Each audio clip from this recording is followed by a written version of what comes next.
Day 5 of throwing 99 darts until I hit my first 180. First 3 darts are So here I was talking about how bad my first 3 darts were. I think somebody on the TikTok had already commented on that. However, this next dart wasn't bad.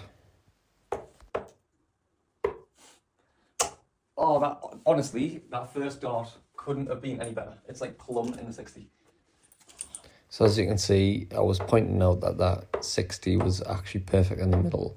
And what I failed to explain was that there was loads of room either side.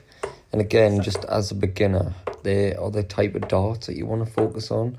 I actually think I hit a couple more in this video. And it's so frustrating because if you get that second follow-up dart, you've got a chance at the 180.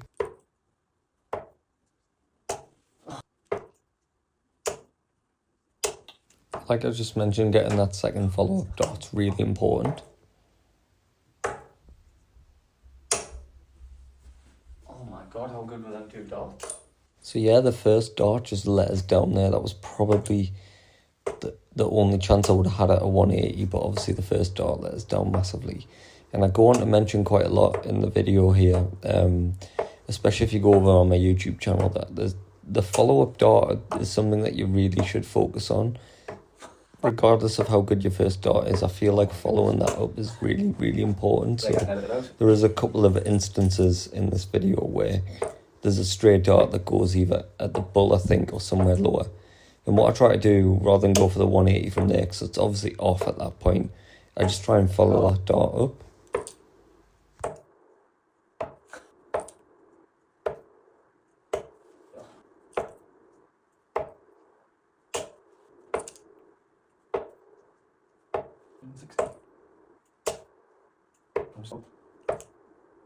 There's a pull in there somewhere.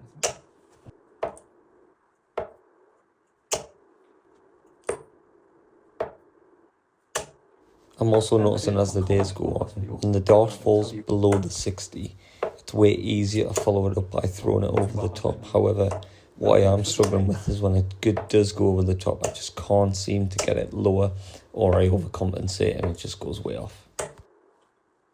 Also for the eagle eyes, that was way more than 99, I still couldn't hit the fucking 180. See you in the next one.